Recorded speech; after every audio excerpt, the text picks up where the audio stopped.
गोपाल अवधी भाषा पे छठ माई पूजा गावा जाता है, सोहर गावा जाता है। आपको अच्छा लगे तो लाइक करना, कमेंट करना, शेयर करना।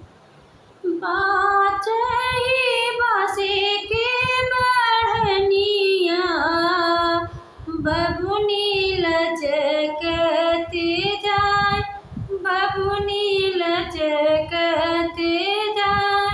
हुई है सहैया पतिए देऊ, बबुनी घाटे पहुँचाए, बबुनी घाटे पहुँचाए। रहिया दे पूछही बटोहिया, बबुनी के करा के जाए, बबुनी के करा के जाए।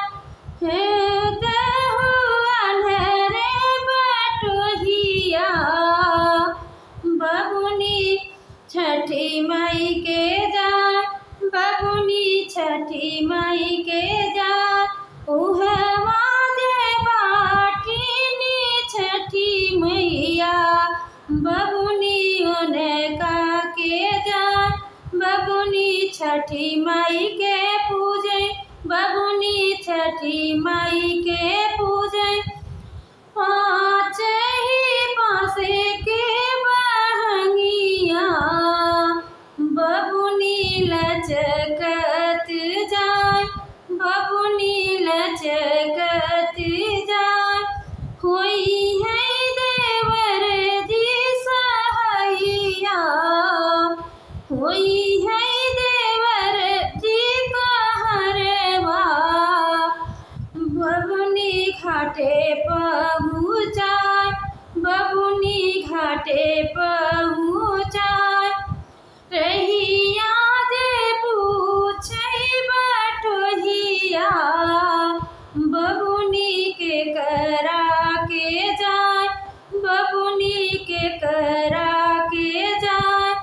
तू देऊ अन्हरी बटोहिया, बबुनी छठी माई के जाए, बबुनी उनके के जाए, बबुनी छठी माई के पूजे। पाँच ही बांसे के बढ़निया, बबुनी लचकत जाए, बबुनी लचकत जाए। हुई बनी है भसुर जी कहैया, उन्हीं घाटे पहुँचाए, बबुनी घाटे पहुँचाए। रहिया दे पूछही बटोहिया, बबुनी के करा के जाए, बबुनी के करा के जाए। बटोही अरे रे बटोहिया दुआन रे, बबुनी छठी माई के जाए, बबुनी उनका के जाए। उस बबुनी छठी माई के पूजे। पाँच ही बांसे के बढ़निया, बबुनी लचकत जाए, बबुनी लचकत जाए। बोल दे छठ माई की जय, बोल दे आदि भगवान की जय। अच्छा लगे तो लाइक करना, कमेंट करना, शेयर करना भाई बहन।